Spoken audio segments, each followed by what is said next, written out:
कारण परिष्कृत हो गई। आलोचना प्रिय नहीं लगती, चापलूसी अच्छी लगती है।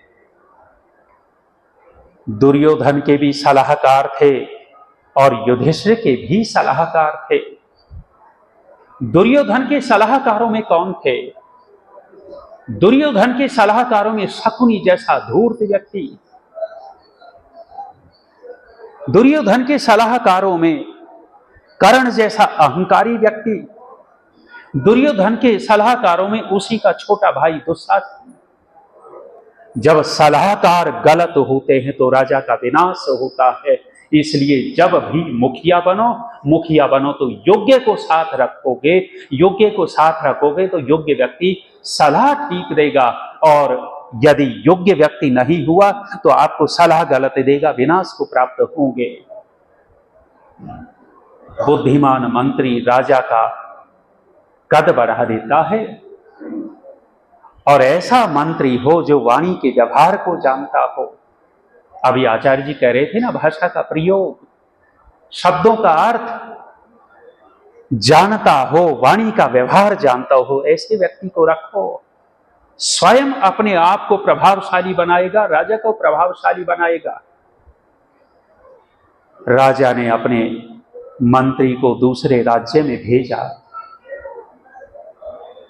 राजकार्य के लिए। लौट करके आने लगा काम करके, तो उस राजा ने पूछ लिया कि मंत्री, मेरा राज्य भी तूने देखा और अपने राजा का भी राज्य देखा है, हम दोनों में से अच्छा कौन सा है? दोनों में से अच्छा कौन सा, अब तुलना करनी है। यदि इसकी बड़ाई कर दे वे राजा को पता लगेगा इसके, तो वो नाराज होगा, और अपने वाली की बड़ाई कर दे इसके सामने तो ये नाराज। अब बुद्धिमान व्यक्ति अपनी वाणी का प्रयोग करता है।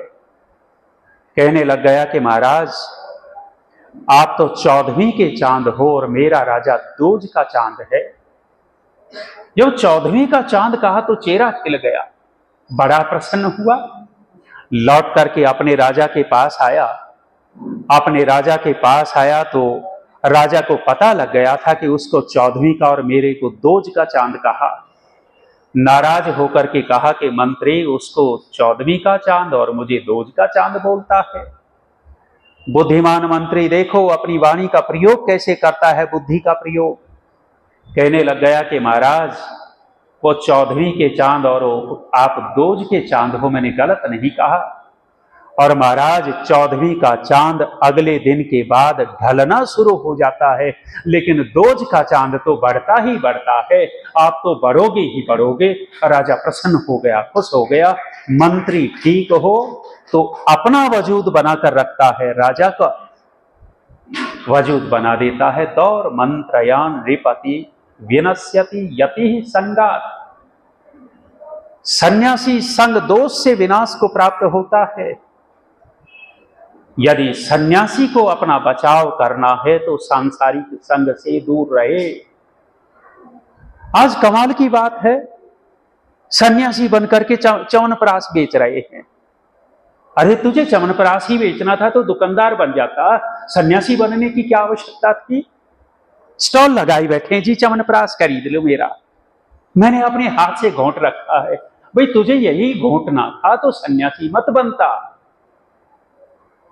अभी भी उसी धन के संसार के संग में फंसा हुआ है। सन्यासी संग दोष से बचता नहीं है, विनाश को प्राप्त होता है। इसलिए कोई कितना भी बड़ा सन्यासी आपको दिखाई दे रहा हो, और यदि संसार के संग में है तो बाहर से आपको दिखता होगा, आंतरिक रूप से वास्तव में सन्यासी नहीं है।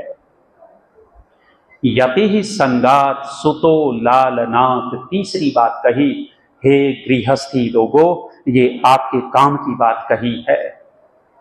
सुतो लालनाथ, संतान अधिक लाड प्यार से विनाश को प्राप्त हो जाती है। कर लो लाड प्यार, कितना लाड प्यार करोगे, अपने उस संतान के जीवन में जहर घोल रहे हैं।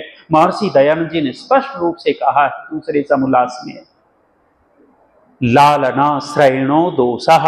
ज्यादा लाड प्यार करने से संतान में दोष पैदा होंगे, और उनको यदि नियंत्रण में रखोगे तो ठीक होगी।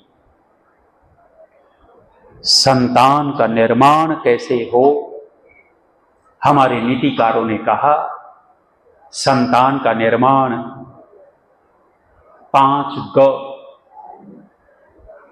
कितने ग? 5। क, ख और ग। पूछा कि कौन से 5 ग?